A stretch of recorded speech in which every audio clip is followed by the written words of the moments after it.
You likely know the acronym, but do you really understand what it means? Welcome to WatchMojo.com, and today we're counting down our picks for the top 10 NAFTA facts. Before we begin, we publish new videos every day, so be sure to subscribe for more great content. For this list, we're looking at interesting details about the North American Free Trade Agreement, or NAFTA to its friends and enemies. Number 10. NAFTA did not originate with Clinton. I believe we have made a decision now that will permit us to create an economic order in the world that will promote more growth, more equality. Nowadays, many people talk as if President Bill Clinton single-handedly made NAFTA happen. In reality, though, talk of a trade agreement between the three North American countries goes back to 1979, when Ronald Reagan announced his presidential candidacy. It's time we stop thinking of our nearest neighbors as foreigners. After the signing of a 1988 free trade agreement between Canada and the U.S., Canada made a concerted push for a trilateral agreement in 1991. George H.W. Bush actually signed the pact in 1992, but it was not approved by Congress until Bush left office. Congress passed the agreement in late 1993 during Clinton's first term, after which it was signed into law and went into effect early the next year, but only after two side agreements were put in place to help protect workers and the environment. Number 9. Several Canadian groups challenged part of it. Canadians in particular didn't really see why they ought to be trading with Mexico or perhaps getting embedded in an economy where there wasn't a lot of trade. Various sections of NAFTA have faced criticism, but Chapter 11 has proven particularly controversial. This is the part which allows a person or a company to sue one of the pact countries when it does something that restricts profits. Opponents of this chapter believe that such legal action can force a country to partake in environmentally or socially destructive practices. Well, yeah, the frustration is that this is the 82nd pipeline they want permission to build across the border. 81 have been built without any problem. The 82nd is now the problem. Canada has borne the brunt of this, with more than 70% of actions brought against that country. On more than one occasion, Canada has lost and been forced to go against their own environmental policies. As a result, various groups have long denounced Chapter 11 as unconstitutional, but to no avail. Number 8. Mexico imports a lot of U.S. stuff. As you know, basically Mexico is the second largest buyer of U.S. commodities and manufacturing. Although many opponents of NAFTA talk about perceived U.S. losses under the agreement, one area where the U.S. has gained is in its exports to the South. According to a 2016 report, Mexico imports more from the U.S. than do the nations that make up the BRIC bloc. That is to say, Mexico alone is importing more from the U.S. than Brazil, Russia, India, and China put together. And it's across a wide range of products, from agriculture to auto parts. But turnabout is fair play. The U.S. ends up as the target point for 80% of Mexico's exports. Incentives are there for us to really set an objective of negotiation, the latest by the end of 2017. Number 7. NAFTA plays to a Canadian strength in jobs. It might go without saying, but international trade is a very important component of the Canadian economy.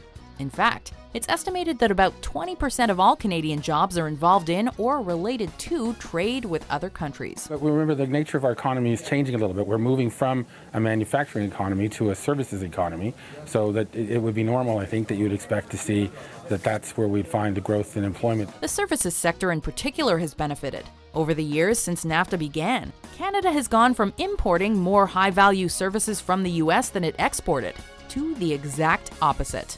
Furthermore, those employed by the oil industry significantly benefit from the increased exportation of that product to the U.S. We want NAFTA to work, we want free and fair trade, and I think Canada wins in that way. Number 6.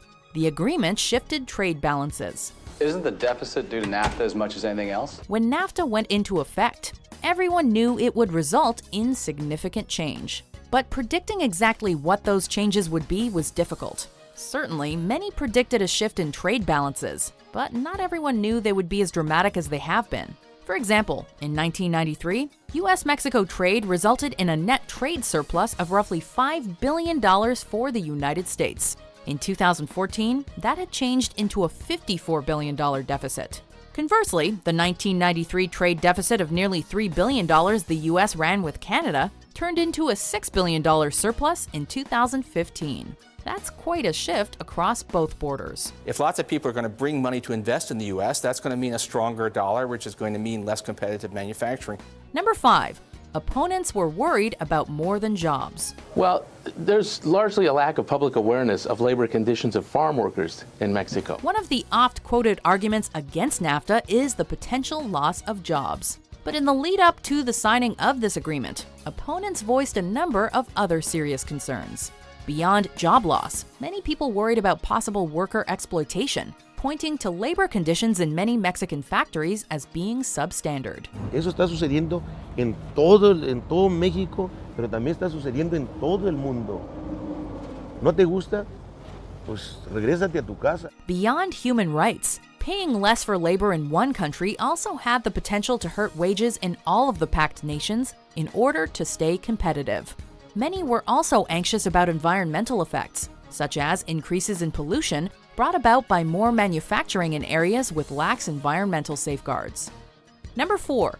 There's disagreement about NAFTA's impact on the U.S. For decades, Washington has allowed other nations to wipe out millions of American jobs through unfair trade practices. NAFTA was presented as a way to generate job growth and economic development for all the countries involved, but it's hard to objectively measure its performance. NAFTA did not occur in a vacuum. World events likely affected it in many ways. Critics cite a loss of as many as 750,000 manufacturing jobs, a depression in manufacturing wages, and weakened environmental standards. Well, we really underpredicted what the damage would be. So there has been a large increase in trade, but a lot of it's been a flood of new NAFTA imports. Champions counter with the creation of as many as 5 million jobs, lower prices for consumers, and reduced government spending. One study by the Peterson Institute for International Economics reveals a definite benefit, but one that only works out to roughly $400 per person. Number 3, manufacturing went down, wages went up. What the Democrats at that point weren't ready to say, and that is that NAFTA was going to cause America to lose millions of jobs. When discussing the impact of NAFTA, there's often a seesaw effect. One thing goes down while another goes up. And that's definitely the case here. The U.S. had already been experiencing a decline in manufacturing before NAFTA, but that decline significantly accelerated in the years that followed. On the other hand, wages in manufacturing actually went up. From 1994 to 2004, pay for manufacturing jobs increased on average from 34%. So there may have been fewer factory jobs, but those that remained paid better. Ideally, of course, there'd be more jobs and better paying jobs, but nobody ever said NAFTA was ideal. We are asking too much of the NAFTA repeal to create these jobs. Number 2, those lost jobs might not have been NAFTA's fault. Our disastrous trade policies are one of the reasons as to why that has happened. One of the most damning accusations flung against NAFTA involves the loss of all those aforementioned manufacturing jobs. After all, even if jobs are created in other sectors of the economy, that doesn't necessarily help someone whose training hasn't prepared them for jobs in those sectors. According to economist Walter Kemsies, however, it's likely that many of those jobs would have been lost even if there had been no NAFTA. The emergence of China as a major international economic force, and of its low-priced manufacturing abilities, probably had a greater effect than NAFTA, as did technological advances during the period. And you say, you know what, I'd like you to watch over the deals that are being made with China because we're getting killed on trade. Number 1, tariffs are not welcome under NAFTA. Certainly Canada tries to do as much trade as it can in the United States and vice versa, but always on the basis of following the rules and not cheating. Tariffs are taxes put on goods that are imported into a country and are typically used to increase sales of homegrown goods. But tariffs are a no-no under NAFTA and under most free trade agreements. The playing field is supposed to be leveled, and tariffs do the opposite. Because of a pre-existing agreement, there was already tariff-free trade between Canada and the U.S. NAFTA immediately removed about 50% of the tariffs with Mexico, then removed the rest by 2008. Restoration of tariffs is sought by some, but it's difficult to make work in the NAFTA framework. So if there's refinements, if there's alterations, if we need to look at NAFTA once again and find some adjustments, I think that's okay. Do you agree with our picks? Check out these other great clips from WatchMojo and subscribe for new videos every day.